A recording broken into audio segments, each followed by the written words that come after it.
and welcome to the Sportscast, April 6th, 2018. We had a long week, had a sick week this week, but we're coming back strong. We had a few things, but we have to catch up with Ryan Christa because he is the March Madness specialist. Ryan, welcome to the Sportscast. Thank you, Santiago. Glad to be here. So I cannot let this week pass up. You were in Orlando this week, so we couldn't do it earlier in the week. We had Tyler on, but you are the March Madness expert. What's your thought about the NCAA basketball final, men's final? I have to say, not every year does the best team win the NCAA tournament, but this year, I believe the Villanova Wildcats were the best team in college basketball from November to March, and they proved it in the NCAA tournament. Not only winning 6 games, but winning 6 games pretty handily and not really ever being really pushed too much in any of the games. Winning by era of one and dones and trying to find quick fixes. When you build a team full of players who buy into the system, the sum of the parts is always better than a couple of good parts. As people know, Villanova beat Michigan 79 to Michigan 62. The star of the show was a bench warmer named DiVincenzo, 31 points. Yeah, that's DiVincenzo. I don't know if I would call it too much. The guy who started some games this year came off the bench, depending, who was the value.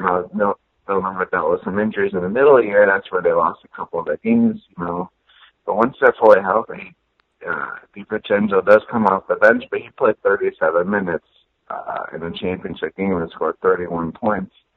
It's a guy all year who is a consistent shooter. When left open, he's a good driver of the basketball, looks for others, Again, this team is just, who do you stop, If you got one guy, then another guy's just going to keep on hitting the shot. But their team is built on the three-point baskets, They shot incredibly against Kansas and, good enough against Michigan, not, a good percentage, but it's just a really great team basketball. Every time you watch them, you just kind of fall in love with the way they play. Now, after this game, actually, before the game, DiVincenzo was not considered an NBA draft prospect. You think after this game he is now?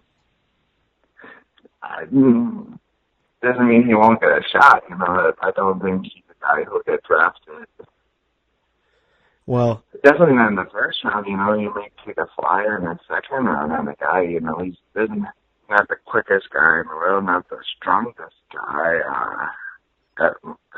most athletic guy, but he's a good basketball player. In the second round, in the NBA, nothing's guaranteed. So I would, I wouldn't be surprised, but I do think he'll definitely get a shot to play in the NBA for sure.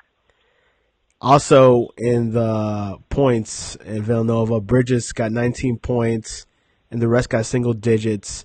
From Michigan, we had Abdur Rakam with 23 points, Mo Wagner with 16 points, and Simpson with 10 points. People said Mo Wagner did not show up big in the final.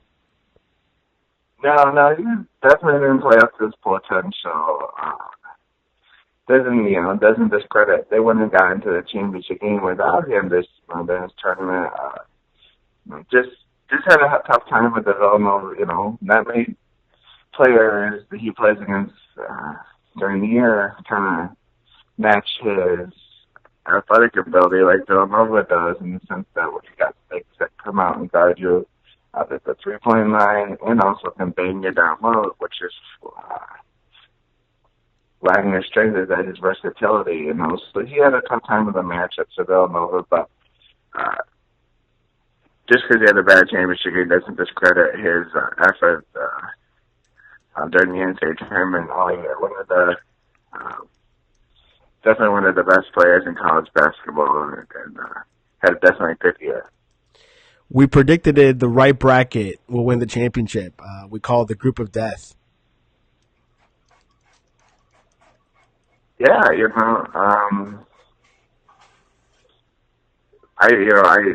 definitely knew from the very beginning that if Villanova comes and plays each game, they're just going to be a tough team to match. I knew that the regional that they were in, wouldn't present many challenges.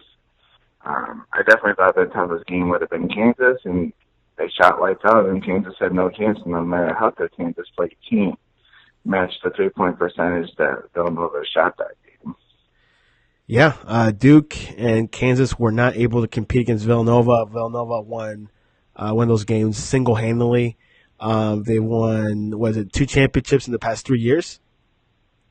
Yeah, they're turning into, we'll go back to your first one before we talk about Villanova. I do think if Duke would have beaten Kansas, they probably would have presented a little bit more difficulty than Kansas did to Villanova. They're a lot more, taller, got probably more talent, nothing against Kansas, but, Duke is littered with pro prospects on their team.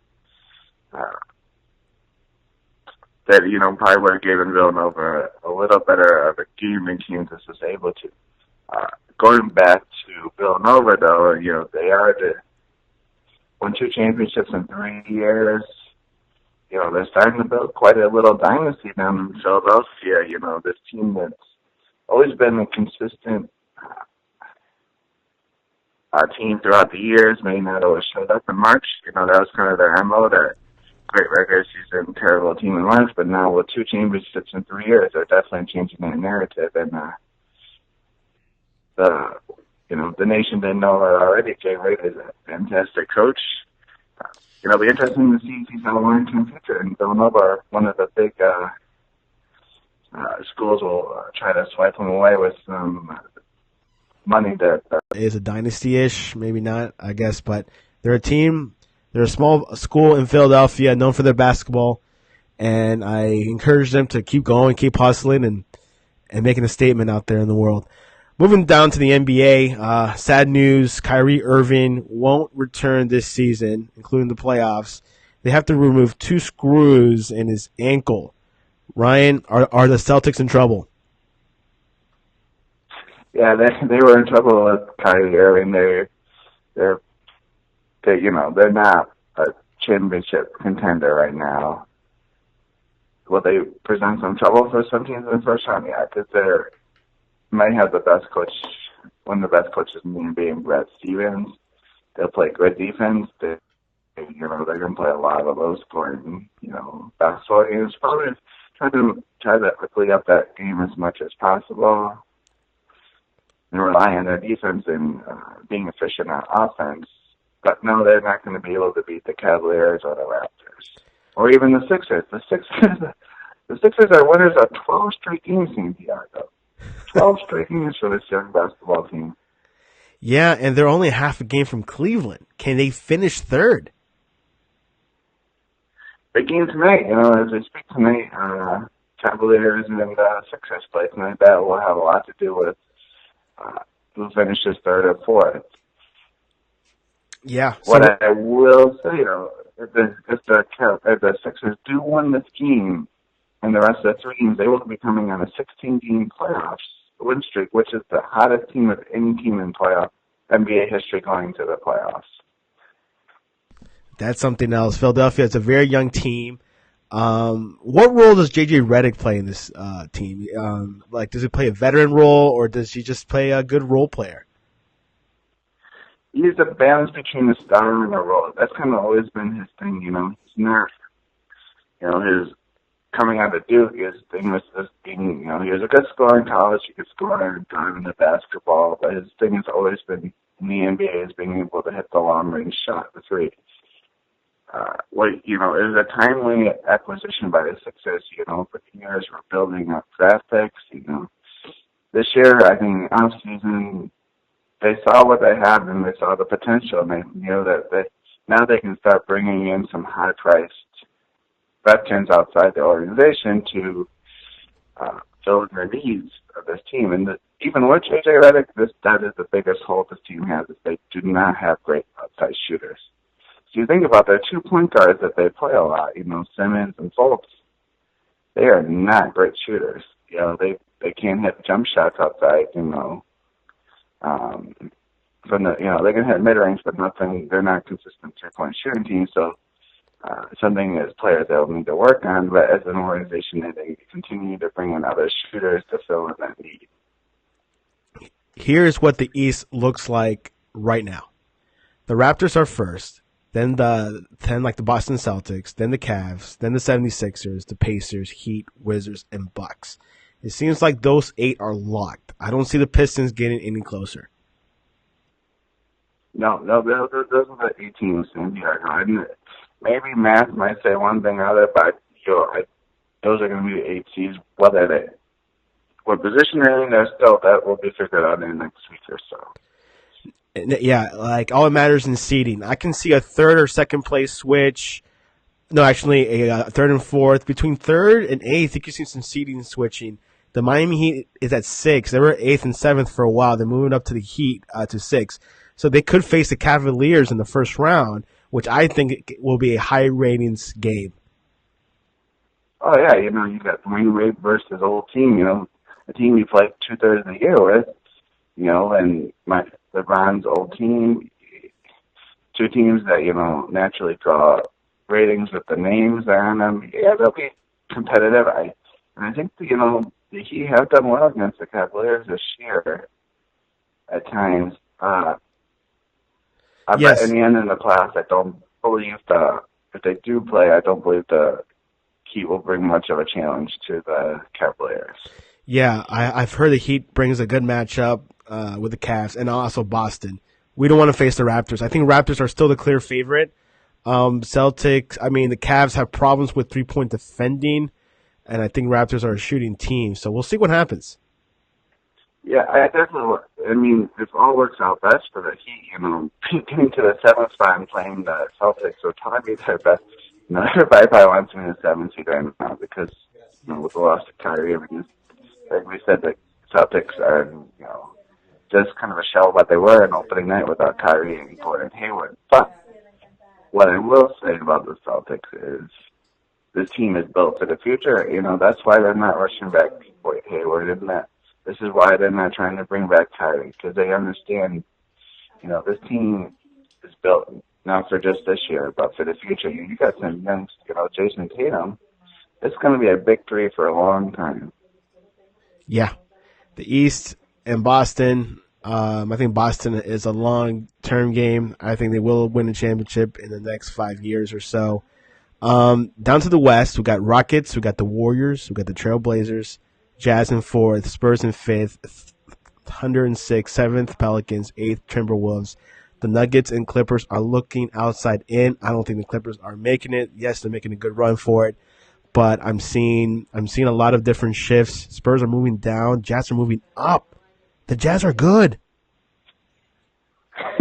The Jazz are a really, very unique team in the sense that, right around the All-Star break, the team was being probably what they were supposed to be, an okay basketball team with, just trying to get through this year and, seeing what pieces they can add, in the future, a team that went to the playoffs last year and won a series against the Clippers, but, they lose their best player in Gordon Hayward.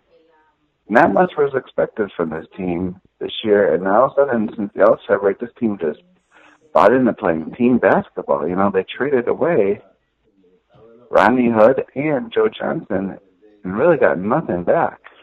And yet they're still there. I know. They're still playing great basketball. Well, they say because the coach is pretty good. See what they got. They drafted a stud in Donovan Mitchell. They got the best defensive player in the league, Rudy Gobert. And they got, the coach of the year in Quinn Snyder. They could be, rolling up a lot of work here in a couple months.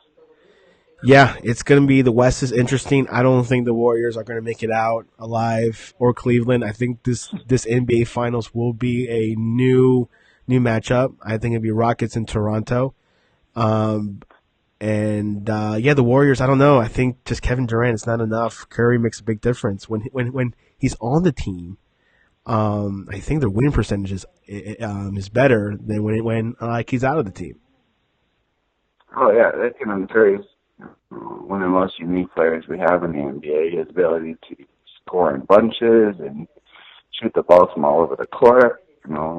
He just he's unguardable. That's it. So you've got two unguardable players with Durant and Curry in the court. When they're together, and then you try to double team those, and you're gonna leave and drop that shooter in Klay Thompson. But they're not healthy. They're not right. Are they gonna get right in time? Obviously, they're gonna be without Curry. They say without the first round, but times get tough. If they do fall behind, you will see Curry playing the first round. Yeah, we'll see what happens. But are they going to get healthy enough to beat the Rockets right now? Absolutely not. Santiago. The Rockets are the clear favorites in the West. Yeah, it has to be. His injury is worse than it was 2 years ago when he had that 1 degree sprain in his MCL, and now it's just now with the 2nd degree, it's just much worse. But the West, it looks pretty interesting. And you're right, Rockets. Do you think who's going to make the playoffs in the 8th spot? The Wolves are falling fast. I know you're a big Wolves guy, Santiago. I like the Wolves. That guy, Anthony Thomas, what's his name? Anthony Towns. Yeah. He but, is they're tied dominating. for the 8th spot right now. Tied for the 8th spot with. One of the reasons that I think the Timberwolves are doing well is because of Thibs. I think Thibs has that playoff run experience. He has the. It's interesting. This team had such high expectations, and they kind of were playing up to the expectations. And then the last month and a half, they're falling. They're losing their mojo here. I don't think they're a team that can win it. They're not. I don't think they're going to be able to beat the Warriors or the Rockets in the first round the way that things are going right now. But if they can put it together, they will be a great team next year and the years to come. Yeah, they are a team of the future. I think with Butler gone, they got to get Wiggins going. This is a player was the number 1 player in the draft. All sorts of talent. It's basically him and Jimmy Butler. They kind of play the same position. Are they able to work together on the court in the long-term future? Or are they going to have to move one of these players soon? Yeah. What are the chances for the Nuggets to get in? They got I don't know. It's going to be coming down to the next week. Each team's got 2 or 3 games left, 3 or 4, something like that.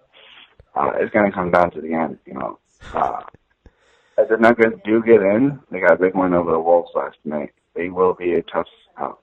I don't think they'll win again. I don't think they will be able to beat the Rockets if they get into the 8th spot. But they're kind of like to get into that 7th spot and play the shorthanded Warriors team. I just see that series going 6 or 7 games for sure. Too little, too late, I think. It might be, but that team kind of underachieved a little bit. But they're playing good basketball right now. Nikola Djokovic is one of the most unique players, inside of strong player. Got Paul Millsap and Murray running the point. Jamal Murray, he's got a really good team. But again, the West is loaded and it's hard to get in the playoffs in the West. Yeah, it's definitely a marathon there, which I always remember with Nuggets with George Karl played there. Coached there, and Allen Iverson coached there. Played there, and of course Melo. So it's a team that strives to be competitive. Yeah, they made some splashes getting Paul Millsap. You're getting another team that might be one more year away from putting it all together. It's always that 1 year away, but we'll see how it goes. Well, it's the best, it's the most favorite term, especially this time of year we tell about teams. 1 year away. Awesome. Well, there's a slew of NBA games tonight. Who do you got between the Mavericks and Pistons? Well, I actually just watched the Mavericks play in Orlando the other night. And teams that they're kind of purposely holding out. Dirk's out for the rest of the year. He just had surgery. They're kind of being really reluctant putting players that aren't fully healthy on the court.